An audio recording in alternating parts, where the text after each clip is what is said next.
वडोदरा में दक्षिणी फलिया सार्वजनिक युवक मंडल की ओर से आज श्रीजी के पाठ पूजन का कार्यक्रम आयोजित करवाया गया और उसी के साथ 2 महत्वपूर्ण घोषणाएं भी की गई।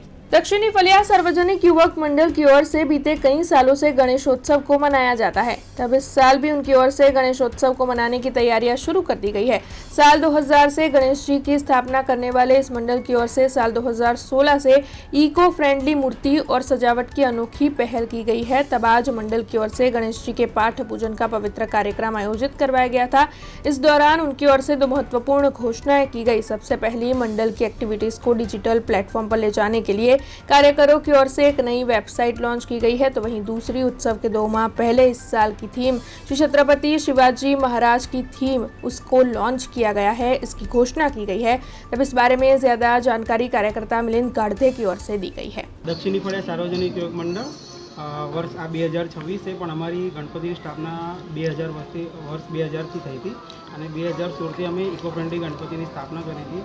जे अमे स्थापना करी थी गणपति संपूर्ण पेपरना અને डेकोरेशन पण संपूर्ण जे गुजरातનું પહેલું એવું મંડળ હશે જે 2016 થી લઈને 2025 સુધી અમે એના પર ડેકોરેશન કર્યું છે।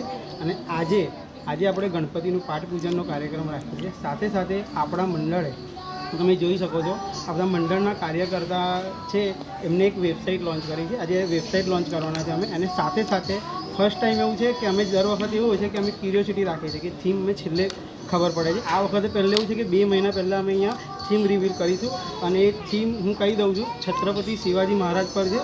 છત્રપતિ શિવાજી મહારાજ બધાને એવું છે કે ફક્ત એક યોદ્ધા હતા, પણ યોદ્ધાની સાથે સાથે એક સારા રાજા હતા, સારા પુત્ર હતા, સારા વેપારી હતા, જેવું કહેવાય છે એમને ફાધર ઓફ નેવી પણ કહેવામાં આવે। એટલે ઘણું બધું એમનું જીવન ચરિત્ર છે જે અમારા દ્વારા આ વર્ષે મંડળમાં બતાવવામાં અને સમજાવવામાં આવે। हमसे जुड़े रहने के लिए हमारे YouTube चैनल को सब्सक्राइब करें और नई वीडियो की नोटिफिकेशन के लिए बेल आइकॉन को दबाएं।